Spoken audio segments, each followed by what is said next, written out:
ఈరోజు మనం ఎఫ్ఎల్ఎంలో పద సమస్యలు గురించి నేర్చుకున్నాం. ఇక్కడ ఒక సమస్య ఇచ్చాను, చూడండి ఒకసారి. ఒక నీళ్ళ సీసా ఖరీదు 95 రూపాయలు అయినా 52 నీళ్ళ సీసాల ధర ఎంత?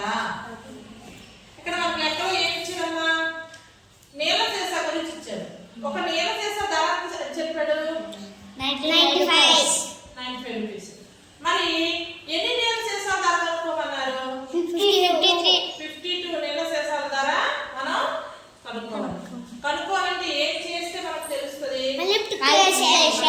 అంటే ఒక వస్తువు ధర ఇచ్చి ఎక్కువ వస్తువుల ధర కనుక్కోమన్నప్పుడు మనం ఎప్పుడు కూడా మల్టిప్లికేషన్ చేయాలి.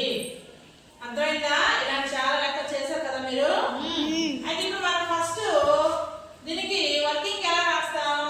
ఒక నీళ్ళ సీసా ఖరీదు ఇక్కడ వరకు రాయండి. ఒక నీళ్ళ సీసా ఖరీదు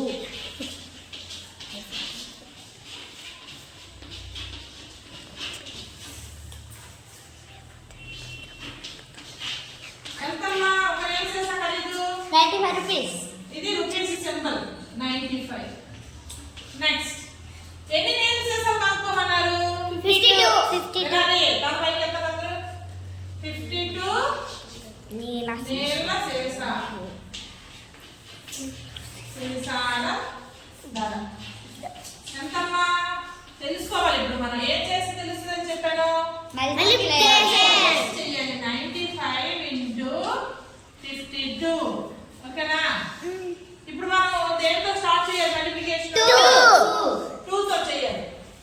2 5 జా 1 వేసి 2 9 జా 18 1 కలిపితే 90 నెంబర్కి మధ్యలో గ్యాప్ ఉంచాలి అని చెప్పాను మీకు. ఇప్పుడు వన్స్ ప్లేస్ లో మనం క్రాస్ మార్క్ పెట్టి ఇప్పుడు దేంతో చేయాలి? 5 5 జా 25. 2 5 పెట్టి 5 అనేది టెన్స్ ప్లేస్ లో వేయాలి. నెక్స్ట్ 5 9 జా 45. 45 కి 2 కలిపితే ఎంత అవుతుంది? 47. Very good. ఇప్పుడు ఏం చేయాలి మనం? ప్లస్ చెప్పండి. ఇక్కడ ఎంత వస్తుంది? 0. Next 9 plus 5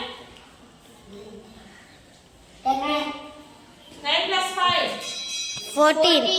14 1 4 1 plus 1 2 plus 7 9 next 4. ఎంత వచ్చిందమ్మా? ఆన్సర్ చెప్పండి. 4940. ఇది 52 నీళ్ళ సీసాల ద్వారా అర్థమైందమ్మా?